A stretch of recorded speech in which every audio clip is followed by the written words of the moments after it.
On this episode of Deleted WrestleZone, we're going to talk about NXT UK and, of course, the start of the Lions Break Crown by New Japan Pro Wrestling Strong. So, all of that is coming up on Deleted WrestleZone.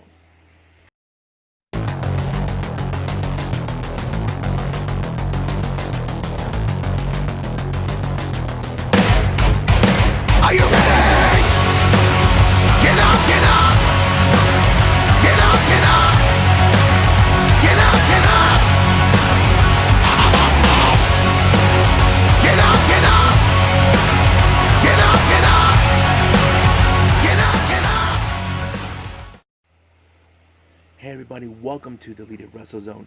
All things pro wrestling from AEW, New Japan, NXT, Impact Wrestling, the National Wrestling Lines, all promotions, wrestlers, matches, and championships. I am your host, J Rod here. So today we're going to do a little different things today. Now, as you all know, I did the last episode with the G1 Climax, so that's going to be a separate episode for all of you guys who are watching this channel. Today we're going to do two different shows. One is the NXT UK, and of course the NJPW Strong, which is different. Now, before I start, I hope you guys are been aware of what's been going on with many of the promotions, such as GCW and others. As you know, GCW has announced that Jon Moxley will make his debut on October 11th to face Chris Dickinson.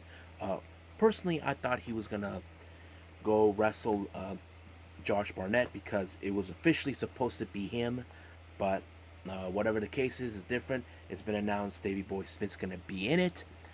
So is, what's his name? Tom Filthy Lawler, and of course the Virtuosa Deonna Purrazzo. So all of that is going to be interesting coming up. So if you guys don't have GCW, you can follow them on Fight TV, which is FITE TV.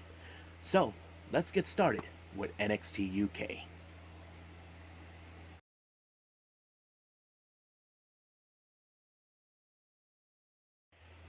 Alright, so right now we're back with the second week of NXT UK. As you all know, they've been on hiatus since the start of the pandemic, so this is a very interesting episode that is going to take place. Now, as you know, they are starting with the Heritage Cup. They already have 7 out of the 8 competitors that will compete for the Heritage Cup. And earlier in the episode, you see those competitors talking, but of course, Noam Dar, who's the cockiest, got messed by Alexander Wolf, who is also in it. But we'll talk about that in a bit. So let's start with the first match. We have the NXT UK champion, Walter, facing off against Saxon Huxley. Now, Saxon Huxley has been fixated to beat Walter. As you know, Walter has been one of those dominant force that could not be beaten. It doesn't matter where it is, if it's in the UK or it's in Germany or anywhere in the world. But Saxon did hold his own the way he actually tried. He put him down on the mat many times over. But however, you cannot unmatch the ability, the domination between Walter. So there were moments that Saxon, he seems like he had everything under control. But however, Walter is the most dominant force ever, and he continues to do that, even though he made this match an example to his challenger for the NXT UK title, Ilya Dragunov. So Walter picked up the victory and sent him a message that he will remain as the champion and there's nothing he can do to stop him. So that's my expression, even though he didn't say it in English, but he was saying it in Austrian. So now let's jump into the draw of the Heritage Cup. As you know, I said there were many competitors that were involved in this. So this is who they had to make an opinion. Pete Dunne, who is a well-known figure in the United Kingdom as one of the leaders for pro wrestling. As you know, ever since the whole thing with the speaking out movement happened, many of the British scene is now falling out of favor because of what happened with majority of the wrestlers in British caused the problem. But Pete Dunne said never give up. But this is one of those special moments where Pete Dunne is stepping up as a leader for the British wrestling, which is kind of cool because I admire that out of Pete Dunne. So he mentioned this, that they're here to represent the UK no matter what, make everyone proud. And he said, this is your time to shine. So he already had his time. So he's willing to accept he already shined. Now it's time for others to step up. So the first draw they had, Joseph Connors is set to face off against Dave Masties. That's going to be an interesting. Then we have the wild card. So basically, we don't know who this person is. So he's the eighth competitor that we don't know about. He will be facing against Trent Seven, which was good. And then we have Flash Morgan Webster versus A Kid. Then it was already shown it was going to be Noam Dar versus Alexander Wolf. But however, Noam Dar was being very, very disrespectful, especially when it came to Alexander Wolf. He was about to sock him, but Pete Dunne taught him a lesson. So he broke his fingers. So it taught him to show, be respectful. But Noam Dar is cocky. He thinks that he's like the Austin Theory in the UK, if you guys can see that. I mean, try to picture that, with Noam Dar. So he had it coming, in my personal opinion, that he should have just kept his mouth shut, but he didn't. Now, so this is how it's going to be. Since I mentioned the card, the competitors, this is going to take place the following week, which is going to be awesome. I can't wait to see that. Hopefully, you guys get a clear picture of what's going to happen for that. Now, the next thing we have is a tag team between this group I never heard of, but they seem kind of interesting. The Hunt, Wild Boar, and Primate facing off against Pretty Deadly, Sam Stoker, and Lewis something. I forgot his name. Yeah. Oh no, Lewis Howley. So this is one of those matches. You see, we have a pretty good aggressive group like the Hunt, and Pretty Deadly guys are the most sneakiest people that would do whatever it takes to win, even if they have to cheat their way through without the ref noticing their antics. So, but I give a lot of credit to the Hunt, how they were trying to do. Pretty Deadly, they played the heel. I don't know if they're the heels in this story wise, because it's kind of hard to tell. But they took the victory for this one when they somehow weaseled out. But however, during the post match they receive a visit from a guy named let me put Eddie Bevins, I think his name is. So basically, he was talking to them something we couldn't hear. So it's still unclear what he was talking about. So that's kind of interesting. Now, since they came during the commercial break, the Hunt were still not happy that the fact that they lost. So Webster and Morgan told them they saw that what happened, that it's unfair what they did, but they telling them that don't worry, don't give up, it will be your time. So basically, they're trying to give them a bit of keep your heads up, knowing it's unfair what they did, but they will get their shot. Now, as soon as they left, the camera panned to what's his name, Pete Dunne and Sid Scalia, talking about the match that's going to take place next week between Alexander Wolf and Noam Dar, because of what happened with Noam Dar being a cocky SOB trying to prove a point. So they don't know how to handle this. So, however, Pete Dunne, who is a well-known figure in the British wrestling scene, volunteered himself to be a ref. And of course, Sid was like asking him, "Are you sure about that?" So he's like, "Yeah, I got this." So basically, Noam Dar has to stay in line, or else he's gonna get his butt kicked again. So I can't wait to see that. Now it's main event time. We have the NXT UK Women's Championship on the line. The challenger, Piper Nevins, versus her former friend, Kaylee Ray. Now this is one of those matches that I definitely like in the women's division. You see, I'm now becoming more frequent about how certain women's wrestling, it doesn't matter which promotion it is, if it's an AEW, WWE, or Impact, it doesn't matter. This is one of those great storytellings where Piper Nevins is determined to beat Kaylee Ray, because she reminded her how many times that she beat her outside of the UK. So Kaylee Ray was like not willing to talk about that, but Kaylee Ray always remained positive, knowing that she could beat her regardless, saying that she will leave a big legacy once she's gone. So, but it was a good match. There was a moment that it seemed like Kaylee Ray was going to be out, will stop the match due to knee injury. She was still injured, but however, she continued to fight. Nevin tried everything to beat her in every aspect, but there was a moment near the end of the match where Somehow Kaylee Ray took out the bottom safety of the turnbuckle and removed it. Now the ref then got distracted to try to put it back, but however, when Piper saw that Kaylee Ray was right there in that very spot, she tried to give her the cannonball, but hurt her back on the exposed turnbuckle. So basically, Kaylee Ray retained the title by pinning her.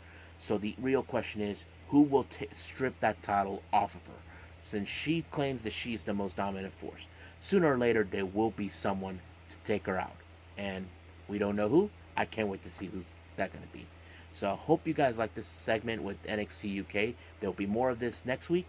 So let's move on with NJPW Strong, the line breaks crown.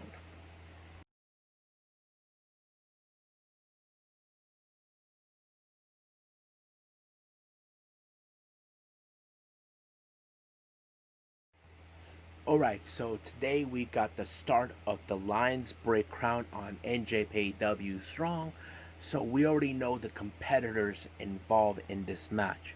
So we had the DKC, Logan Regal, Jordan Clearwater, Clark Connors, um, Barrett Brown, Danny Limelight, Blake Christians, and of course Adrian Quest. So this is what we're gonna have. This is not your typical Japanese wrestling tournament that we've been seeing with the G1. This is the rules here in the United States. Basically, it's elimination. If you lose a match, you're gone. Winner advances. It's the same old thing, doesn't change. So I don't know. You probably can ask me why they do this type of thing. Don't ask me. I don't know why. I wish I could tell you. If someone can explain this to me, I will let you guys know. But for now, let's just start with the first match. So the entire programming was all about the Lions Break Crown. So the first match is the DKC versus Logan Regal. Now, this was a very interesting match. Now, some of you may not have heard of these wrestlers. From what I saw, the DKC was somehow an excellent grappler. Now, I have seen the DKC at least 2 times at the Level Up shows. And frankly, he does have some good grappling hooks, but um, I don't know what to make of him, but he does. As Logan Reed, I mean Logan Regal, I think he's not much of a grappler, but he did a great, phenomenal job holding on his own against a guy like DKC. But somehow, some way, he picked up the victory with a pinfall. DKC couldn't believe it that happened. So basically, he's out. Logan Regal advanced it. So it was a good match to watch. Don't know what to think of it, but it happened. Now, next match we have Jordan Clearwater versus Clark Connors. Now, if you guys know who Clark Connor is, he's been with the Lions, the young Lions, ever since the young Lions at the LA Dojo. He is under the direction of Shibata. So he's been considered by many fans that he is the fan favorite to win. You probably ask yourselves, why is he the fan favorite? If you guys have been following the Young Lions here in the LA Dojo, they actually some are good prominent stars. Like one of them is Carl Fredericks. He is now on his own. He broke away from the pack, so he's doing things on his own, and he has made appearances at NJPW Strong. I don't know how long this is going to go on. Uh, my personal guess is that Clark Connors could be the next one to graduate under Shibata's instruction. But man, Clark Connors made an amazing job. I have to say, he is the fan favorite who I can picture that could win this one. So, but don't count your chickens just yet. And he won by using tactic, the same old submission move that he's been using as a young lion. If you guys know this, young lions are limited to use certain moves, especially when it's submissions. Now they're allowed to use the Boston Crab, but later you have to use the one leg Boston Crab, where you have your knee on the back of the opponent to put in the pressure into it. So those are the limitations they can do. And Clark Connors actually beat um, Jordan Clearwater in that way, and I was impressed what he can do. So is one guy you should keep an eye on, and hope you guys can follow him too. Next match we have Barrett Brown and Danny Limelight. Now, um, I've known Danny Limelight for almost 2 years now. I've been a fan of him for quite some time. Um, he seems like a prominent guy who could have a bright future with New Japan Pro Wrestling. I've seen him. Barrett Brown, not much. I don't know a whole lot about him, but he's impressive in my personal opinion. But Danny Limelight is amazing with his skills. Not only is a high flyer, but he does have some great techniques. And he won the victory on this one, as always. He advances to the semifinals. Final match, we have Blake Christian, who's facing off Adrian Quest. Now, these are two famous wrestlers. Now, I have heard Adrian Quest a bunch of times, on many times over, all over the indie scene. As for Blake Christians, I've been seeing how well of a athlete he is when I watch him at either Warriors Wrestling or GCW.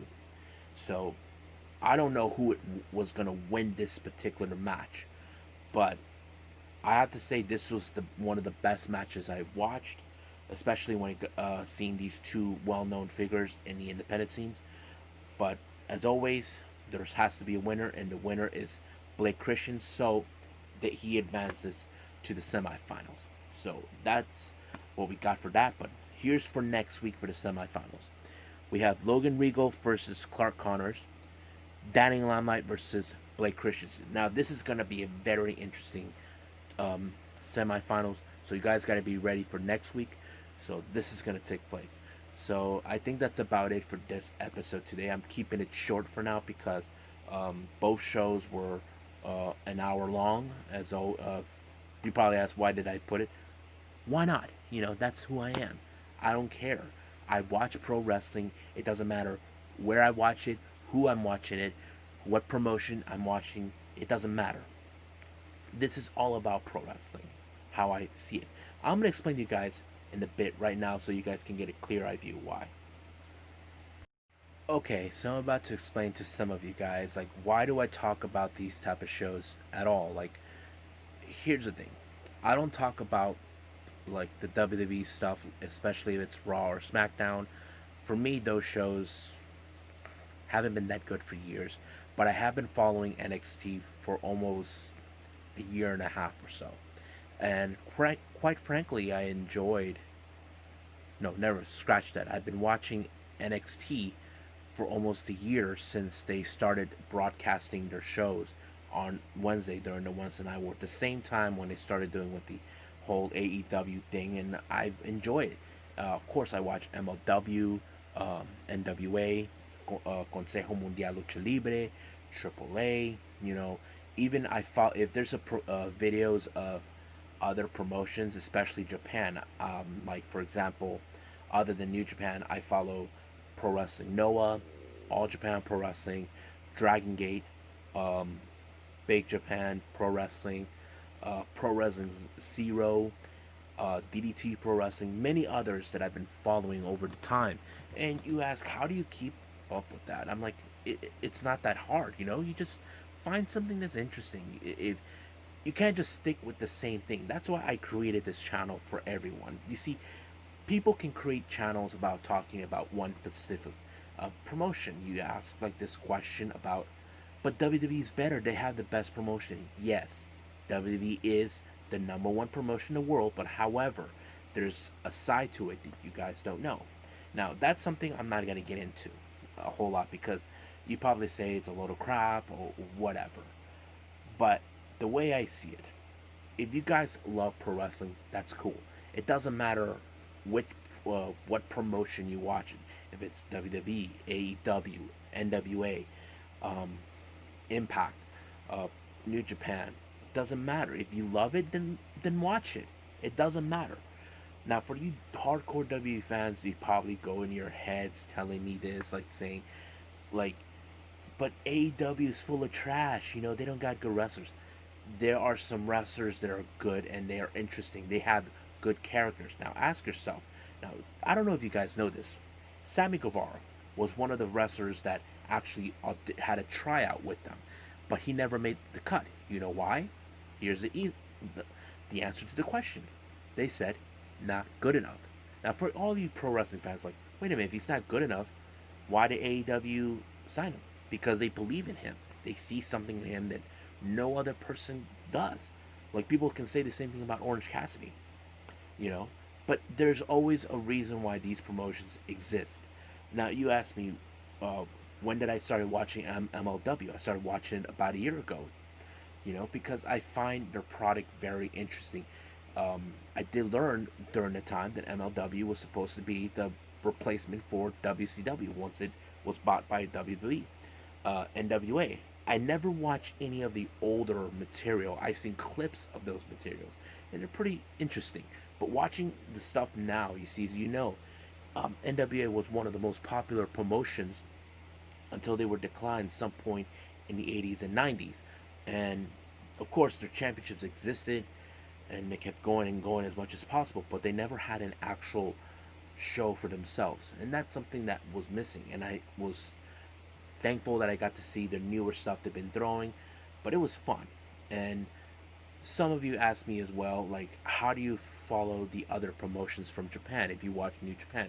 Sometimes I'll pull in some full, there's like some old matches from that time, like Pro Wrestling Noah or All Japan, or the occasional a full match from any promotion that I watch.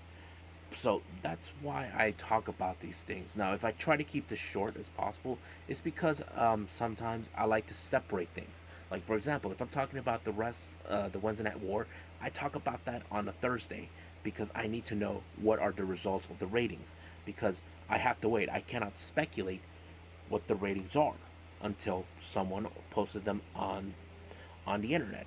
I get my sources from there, or sometimes they'll tweet it. It doesn't matter from where or whom, but yeah, that's how it is.